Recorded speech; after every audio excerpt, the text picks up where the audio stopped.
your money. Personal finance workshop on mutual funds on December 7th and 8th. Register now.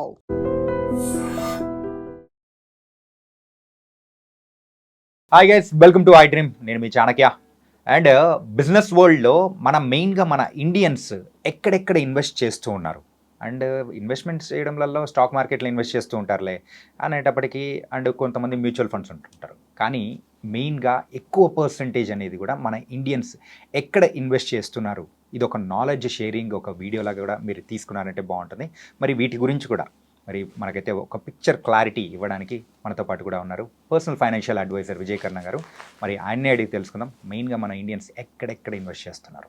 Hi sir. Hello అండి sir, మన Indians మెయిన్గా మనం ఎక్కడ invest చేస్తున్నాం అనేది కాదు, పక్కన వాళ్ళు మెయిన్గా అందరూ ఎక్కడ ఇన్వెస్ట్ చేస్తున్నారని తెలుసుకోవాలనుకుంటారు. కరెక్ట్ అండి. మెయిన్ అలాంటి వాళ్ళ కోసం, మెయిన్గా మన ఇండియన్స్ వాళ్ళ కోసం డెఫినెట్గా అండి. ఇన్వెస్ట్మెంట్స్ ఎక్కడెక్కడ ఎక్కువ జరుగుతున్నాయి? ఎప్పుడైతే ఇన్వెస్ట్మెంట్ అంటామో అందరూ వచ్చేసి మ్యూచువల్ ఫండ్స్ లేకపోతే స్టాక్స్ మాత్రమే ఇన్వెస్ట్మెంట్ అనుకుంటారు. మేజర్ అందరు ఇగ్నోర్ చేస్తున్నారు, కానీ మేజర్ ఇన్వెస్ట్మెంట్స్ వెళ్ళేది రియల్ ఎస్టేట్లో అండి. ఇండియాలో రియల్ ఎస్టేట్ అది అప్రాక్సిమేట్గా 50.7% రియల్ ఎస్టేట్లోనే వెళ్తుంటుంది. Half of the percent. Half అంటే మన దగ్గర ఇప్పుడు సపోజ్ ఇండియాలో ఉన్న ఇండియన్స్ ఒక ₹100 సేవ్ చేస్తున్నారంటే 50% రియల్ ఎస్టేట్లోనే ఇన్వెస్ట్ చేస్తున్నారు వాళ్ళు. ఎందుకు మెయిన్ రీజన్ ఎందుకు రియల్ ఎస్టేట్లో వెళ్తుంది అనేది కూడా మనం ఆలోచన చేసుకోవాలి. మన Indian economy black and white mixed economy మనది. బ్లాక్ డిఫరెంట్, వైట్ డిఫరెంట్ కాదు, black and white mixed economy మనది. Like a zebra. జీబ్రా అనుకోవచ్చు. సో మిక్స్డ్ ఎకానమీ మనది. మిక్స్డ్ ఎకానమీలో ఏమవుతుంది అంటే అకౌంటెడ్ మనీ మాత్రం వేరే దగ్గరికి అంటే డిస్క్లోజ్ చేసే అసెట్స్కి వెళ్తుంది. అన్అకౌంటెడ్ మనీ ఇట్లా రియల్ ఎస్టేట్లోకి వస్తుంది అనమాట. సో అన్అకౌంటెడ్ మనీ ఇంతగానం ఉంది కాబట్టి మనకి రియల్ ఎస్టేట్లో కూడా ఇన్వెస్ట్మెంట్స్ ఇంతగా కనిపిస్తున్నాయి. అది ఇప్పటి వరకు ఉన్న ట్రెండ్. నెక్స్ట్ అసెట్ వచ్చేసి గోల్డ్లో కూడా బాగా ఇన్వెస్ట్ చేస్తారండి మన ఇండియన్స్. మనకి ఎప్పటి నుంచో ఉన్న ఎమోషన్ 15% వరకు 15.5% వరకు గోల్డ్లో ఇన్వెస్ట్ చేస్తున్నారు మన ఇండియన్స్. అండ్ మెయిన్ ఈ రెండిట్లో మనం అబ్జర్వ్ చేస్తే ఈ రెండు టాంజబుల్ అసెట్స్ అండి. అంటే వీటిని మనం తాకి చూడగలుగుతాము, రెగ్యులర్గా మనం అబ్జర్వ్ చేయగలుగుతాము, వాటిని మనము ఫీల్ కావాలి. అంటే గోల్డ్ మన కళ్ళ ముందే ఉంటాయి కాబట్టి, కళ్ళ ముందరనే ఉంటాయి. గోల్డ్ అంటే మనం చూపించుకోవడానికి ఉంటుంది. మనకి ఇండియన్స్కి ఖచ్చితంగా మనం చూపించుకోవాలి. నేను కూడా చూపించుకోవాలనుకుంటాను. సో అట్లా అందరూ అట్లానే అనుకుంటారు. సో గోల్డ్ వేసుకుంటే అదొక ప్రెస్టేజ్ ఫీలింగ్. రియల్ ఎస్టేట్ చూసుకుంటే చూపించుకోవడానికి మా ఫ్రెండ్స్ దగ్గరికి నేను ఈ ల్యాండ్ తీసుకున్నాను. సో ఇది టాంజబుల్ అసెట్స్. ఇంటాంజబుల్ అసెట్స్ వచ్చేసి ఫిక్స్డ్ డిపాజిట్స్. 14% వరకు ఫిక్స్డ్ డిపాజిట్ చేస్తున్నారు. ఫిక్స్డ్ డిపాజిట్ 14% ఉండడానికి దీని వెనకాల మన బ్యాక్గ్రౌండ్లో మనం చూసుకుంటే యాక్చువల్గా ఫిక్స్డ్ డిపాజిట్స్ దేనికి చేయాలనేది మనం ఇంతకుముందు మాట్లాడుకున్నాము. క్రిస్ప్గా చెప్పాలి అనుకుంటే ఫిక్స్డ్ డిపాజిట్లో వచ్చే రిటర్న్స్ ఇన్ఫ్లేషన్ని బీట్ చేయవు. కానీ చాలామంది ఫిక్స్డ్ డిపాజిట్లు ఎందుకు చేస్తున్నారు అంటే వాళ్ళకి ఒక హ్యాబిట్ లాగా అయిపోయింది. అంటే లాస్ట్ 15-20 ఇయర్స్ నుంచి ఎవరైతే చేస్తున్నారో వాళ్ళు ఫిక్స్డ్ డిపాజిట్తోనే కంటిన్యూ అవుతున్నారు. అంటే మన ఓల్డ్ జనరేషన్ ఎవరైతే ఉన్నారో, ఎవరన్నా పిల్లలు పుట్టినా కానీ సో వాళ్ళ మీద ఫిక్స్డ్ డిపాజిట్ చేసామంటే వాళ్ళు పెద్ద అయిన తర్వాత ఉంటుందిరా బాబు అని చెప్పేసి పెట్టేస్తున్నారు. అది ఇన్ఫ్లేషన్ ని బీట్ చేయదు, రిటర్న్స్ ఎక్కువ రావు. అయినా కూడా 14% మంది ఇంకా ఫిక్స్డ్ డిపాజిట్ లోనే ఇన్వెస్ట్ చేస్తున్నారు అమౌంట్. సార్, ఫర్ ఎగ్జాంపుల్ ఈ ఫిక్స్డ్ డిపాజిట్స్ మీద వచ్చే పర్సంటేజ్ ఎంత ఉంటుంది?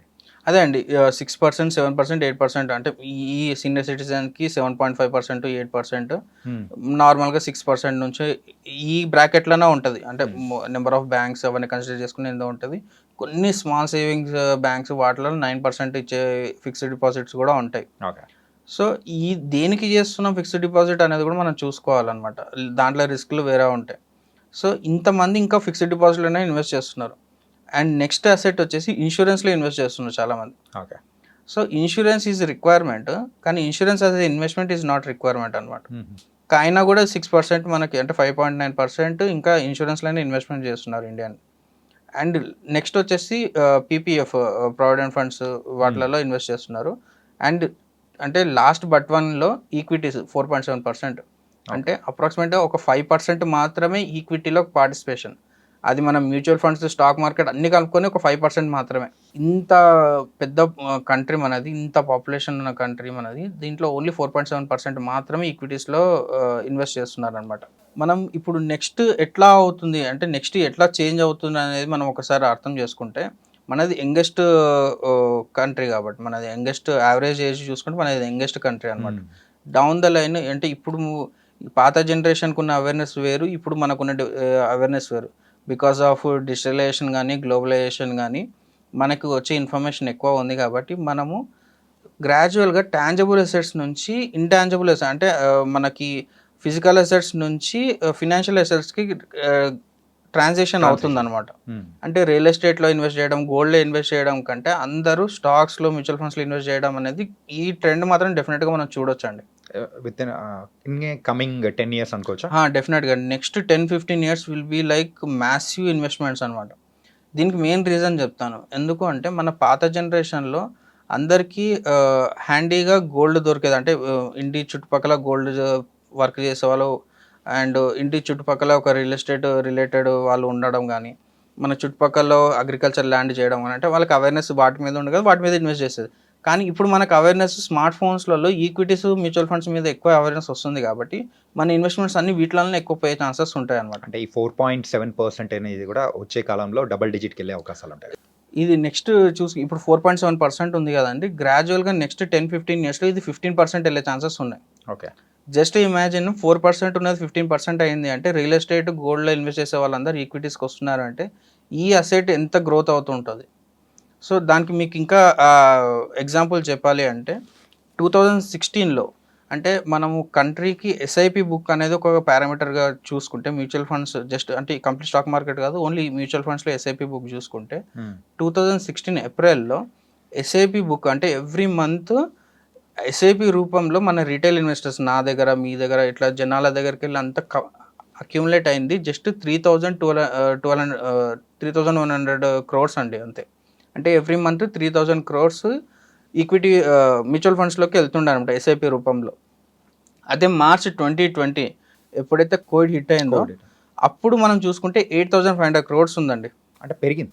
2016లో 3,000 crores ఉన్నది, 2020లో 8,500 crores అయ్యింది. సో ఈ డిఫరెన్స్ 4 years అండి. అండ్ నెక్స్ట్ జస్ట్ 1 yearలో విత్ ఇన్ 1 yearలో సెప్టెంబర్ 2021లో ఎప్పుడైతే కోవిడ్ అవుట్బ్రేక్ అయిందో అది 8,500 కాస్త 10,000 అయిందనమాట.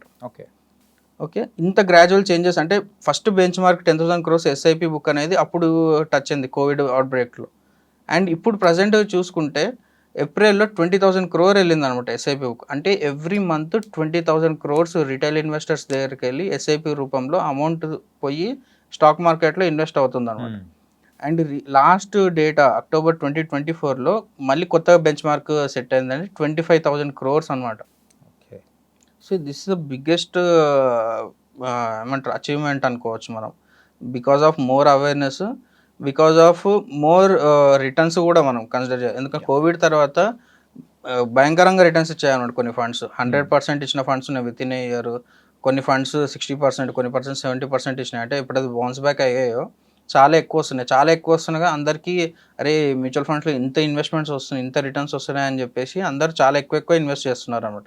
సో ఇప్పుడు ఎస్ఐపి బుక్ వచ్చేసి 25,000 crores అనమాట. 25,000 crores ఎవ్రీ మంత్ మన లాంటి రిటైల్ ఇన్వెస్టర్స్ దగ్గరికి వెళ్ళి ఈక్విటీస్లోకి ఇన్వెస్ట్మెంట్ అవుతుంది.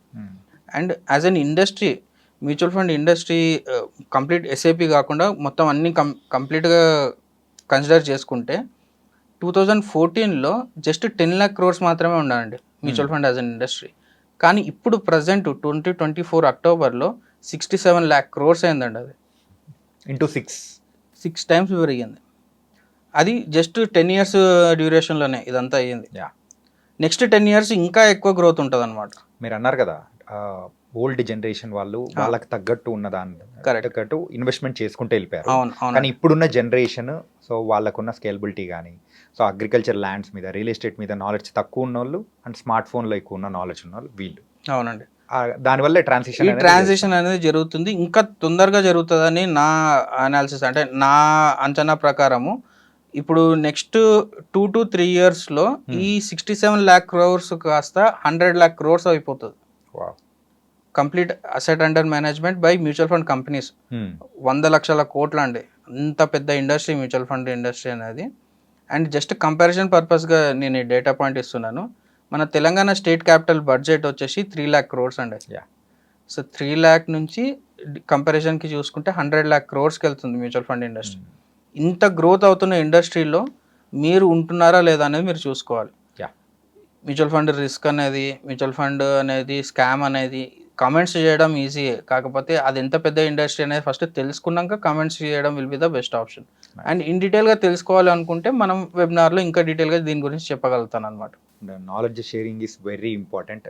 మరి మెయిన్గా ఇన్వెస్ట్మెంట్స్ విషయంలో ఇంకా ఎక్కువ కాన్షియస్ ఉండాలి. యాహ్! పీపుల్ కూడా అదే ఎక్స్పెక్ట్ చేస్తున్నారు. అది కూడా మీరు వెబినార్ త్రూ అయితే ఇంకా మంచి సలహాలు ఇస్తానని కూడా అంటున్నారు కాబట్టి సో చూస్తున్న ప్రేక్షకులు కూడా అటెండ్ అవుతారు. So thank you so much. డెఫినెట్‌గా అండి. Thank you so much. Yeah మెయిన్గా మీకు అర్థమైపోయింది కదా గైస్, మరి మన ఇండియన్స్గా ఎక్కువగా రియల్ ఎస్టేట్ మీద ఇన్వెస్ట్ చేస్తున్నారు, ఆ తర్వాత బంగారం మీద, దెన్ లేటర్ మ్యూచువల్ ఫండ్స్ మీద 4.7% మాత్రమే. కాకపోతే ఆ రేట్ ఏదైతే ఉందో రాబోయే కాలంలో మరి గ్రాడ్యువల్గా ఇంక్రీస్ అయ్యే అవకాశాలు కూడా ఉన్నాయని కూడా మరి ఇక్కడ విజయకర్ణ గారు చాలా చక్కగా వివరించారు.